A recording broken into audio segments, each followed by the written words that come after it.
నేను ఈరోజు ఒక మాట చెప్పాలనుకుంటున్నానండి. ఈ రోజుల్లో బతకడానికి డబ్బు అవసరమే కాదనట్లేదు. కానీ కొంతమంది ఎలా తయారయ్యారంటే డబ్బు ఉన్న వాళ్ళనే గౌరవిస్తున్నారు. డబ్బు ఉన్న వాళ్ళకే వాల్యూ ఇస్తున్నారు. డబ్బు ఉన్న వాళ్ళనే దగ్గరికి తీసుకుంటున్నారు. అందులో బంధువులు కూడా ఉన్నారండి. బంధువులు కూడా అంతే డబ్బు ఉన్న వాళ్ళనే పలకరిస్తున్నారు. లేకపోతే వాళ్ళను పురుగుని చూసినట్టు చూస్తున్నారు. ఎంతకాలం ఉంటుందండి డబ్బు? డబ్బు ఏమైనా శాశ్వతమా మనకి? ఇవాళ ఉంటుంది, రేపు పోతుంది.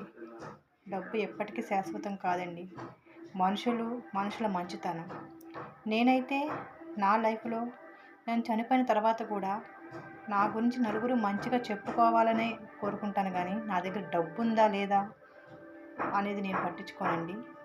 ఇవంతా ఎందుకు చెప్తున్నానంటే నా లైఫ్‌లో ఇలాగే జరిగింది. జరుగుతూనే ఉంది.